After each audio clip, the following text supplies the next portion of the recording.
সবাইকে সবুজ শুভেচ্ছা জানিয়ে শুরু করি আজকের সবুজ কথা। আর যে সময় আমি আজকের সবুজ কথা বলতে বসেছি সেটা হলো ফেব্রুয়ারির 12 তারিখ। নিয়মমাফিক চললে কিন্তু এই সময়টাকে হয়তোবা শীতের শেষ বলা যায় না, কিন্তু সব কিছু উল্টো নিয়মে চলার দরুন এখন আবার ফ্যানের সুইচে কিন্তু আমরা হাত লাগিয়েছি। তাহলে গাছেদেরও তো এই আবহাওয়ার পরিবর্তনের সাথে চাহিদাও পাল্টে যাবে। তাই এই অবস্থাতে জবা গাছের কী করব সেটাই কিন্তু আজকে আমি বলবো তোমাদের। এই দেশি জবা গাছগুলো তো শীতের শুরুতেই ফুল দেওয়া বন্ধ করে দেয়, তাই আমি সেগুলো আগেই কেটে দিয়েছি। এবং যারা কাটোনি তারা যদি এই ফেব্রুয়ারির শুরুতে মানে শীতের শেষে কাটো, কোনো অসুবিধা নেই, একটু ফুল পেতে দেরি হবে এই আর কি। এখন দেশি জবাগুলো যেহেতু বছর ভরে ফুল দিয়েছে, তাই টবের মাটিতে নতুন করে সার দিয়ে মাটিকে গাছের উপযুক্ত করে তুলতে হবে।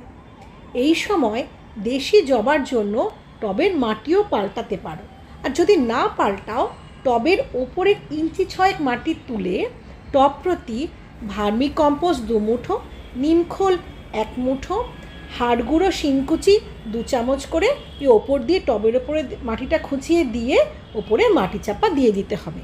আর সকাল বিকাল জল তো আছেই। এবার বলি পুনে, ব্যাঙ্গালোর, অস্ট্রেলিয়ান আর নতুন নতুন রিসার্চ করে বের করা হাইব্রিড ভ্যারাইটির জবার কথা। এরা কিন্তু দেশি জবার মতন গরমটা খুব সহ্য করতে পারে না। 36 ডিগ্রি টেম্পারেচারের উপর তাপমাত্রা গেলেই নানান রোগের শিকার হয়ে পড়ে। পাতার ক্লোরোফিল নষ্ট হয়ে গিয়ে পাতা সাদাটে হয়ে যায়, পাতায় নানা রকম পোকার বা আরও নানা রকম রোগের আক্রমণ হয়। সব কিছু মিলিয়ে গাছটা কিন্তু একদম আনহেলদি হয়ে পড়ে। তাই এই জবাগুলো শীতেই সবচেয়ে সুন্দর হয়ে ফোটে। আজকাল তো রিসার্চ করে এত সুন্দর সুন্দর জবা আমরা পাচ্ছি, যা শীতের ফুলের বাগানে শীতের মরশুমি ফুলগুলোর সাথে পাল্লা দিয়ে বাগান আলো করে থাকে। এই জবাগুলো যদি গাছ বেশি বড় হয়ে থাকে তাহলে মানে কাটার প্রয়োজন হয়, সেটাই বলতে চাইছি, তাহলে এই ফেব্রুয়ারি শেষে কিন্তু অবশ্যই কাটা যেতে পারে। যদি কেউ এই হাইব্রিড ভ্যারাইটির জবা গাছগুলো কাটতে চাও এই সময়, তাহলে কিন্তু কাটার 7 দিন আগে গাছের গায়ে পিজিআর যেমন মোবোমিন বা বায়োভিটা এক্স বা সুপার সোনাটা যে কোনো একটা পিজিআর স্প্রে করে অবশ্যই দেবে। কারণ কি এই সময় গাছটা কেটে ফেললে এদের একটা স্ট্রেস হয়, তো এই স্ট্রেসটা কমাতে কিন্তু এই পিজিআরটা অবশ্যই সাহায্য করবে। গাছ কাটার সঙ্গে সঙ্গে গাছের কাটা ডালে ফাঙ্গিসাইড দিতে কিন্তু একদম ভুলবে না। যেহেতু এরা শীতে এত সুন্দর ফুল দেয়, তাই শীতের অন্য গাছের সাথে সাথে সর্ষের খোল ভেজানো জল আর ডিএপি মেশানো, তার সাথে ডিএপি মেশানো জল এরাও কিন্তু পেয়ে থাকে। তাই এদের ওই দেশি জবার যেমন মাটি পাল্টেছিলাম কাটার সময়, এদের কিন্তু মাটি পাল্টানোর কোনো প্রয়োজন নেই। শুধু গাছ কাটার 7 দিন পর আবার কিন্তু খাবার দিতে হবে ওই সর্ষের খোল অথবা মিক্সড সার।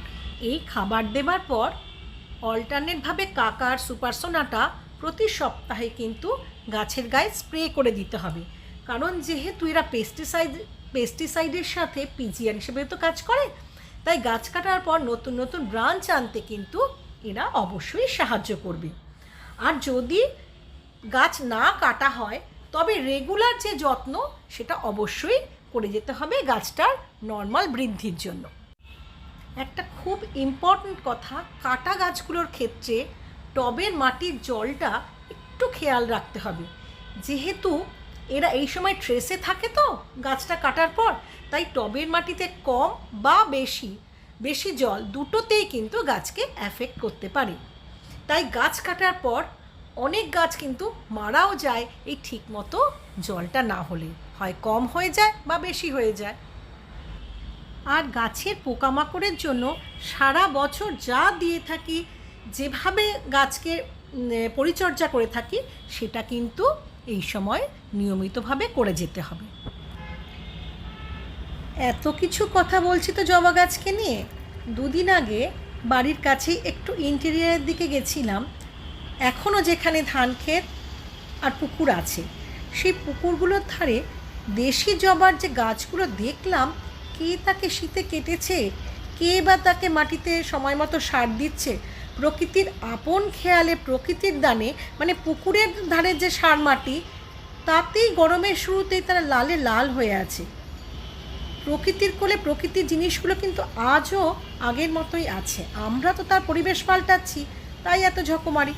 না হলে তারা কিন্তু দিব্যি থাকে তাদের আপন খেয়ালে, নিজেরাই নিজেদের পাতা ঝরিয়ে দেয় সময় মতো, আবার সময় এলে নিজেরাই নিজেদেরকে সাজিয়ে তোলে মায়ের কোলে বসে। এখন মায়ের কোল থেকে তুলে, মানে মাটিতে তো আমরা বসাচ্ছি না, ওই 8 ইঞ্চি বা 12 ইঞ্চি টবে, মানে রোদে ছাদেতে বসাচ্ছি। সুতরাং নানান ধরনের ঝকমারি তো আমাদের পোয়াতে হবেই বই কি। এই দেখো, সজনে গাছের পিছনেই পুকুরের ধারে ওই যে লাল জবা ফুল গাছটা, কেউ তাকে কাটেনি, কেউ তাকে নতুন করে বছরের শেষে সার দেয়নি। যেই শীতটা শেষ হতে চলেছে, সে আপন খেয়ালে আবার কি সুন্দর সেজে উঠেছে দেখো। আজ ফেব্রুয়ারি মাসের 12 তারিখ। এই বিশাল বিশাল হাইব্রিড জবাগুলো কিভাবে যে আমি বাঁচাবো।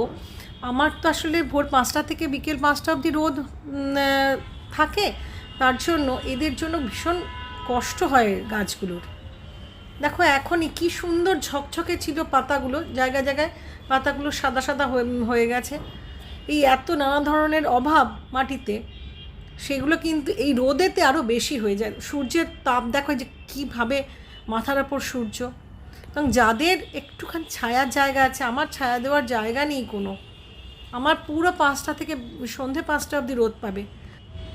কিন্তু যাদের সুবিধা আছে দিনের 12 ঘন্টার মধ্যে 6 ঘন্টা ভালোভাবে রোদ পেল, আর বাকি 6 ঘন্টা কিছুটা ছায়া পাচ্ছে, এরকম জায়গায় এই হাইব্রিড ভ্যারাইটি বা ট্রপিক্যাল জবা বা ওই অস্ট্রেলিয়ান ফুলের সব জবাগুলোই সেই দিকে কিন্তু রাখতে চেষ্টা করবে, তাহলে গাছগুলোর কোনো ক্ষতি হবে না।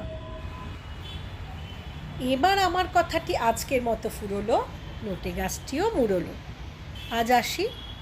সবাই এই আবহাওয়া পরিবর্তনের সময় সুস্থ থেকে গাছ বানাও, গাছেদের সাথে আনন্দে থাকো, ভালো থাকো। শেষ হইল না শেষের মতো একটু বলি, যদি ভালো লাগে আমার এই সবুজ কথা, অবশ্যই লাইক দিও আর সাবস্ক্রাইব করে দিও প্লিজ। আসি কেমন।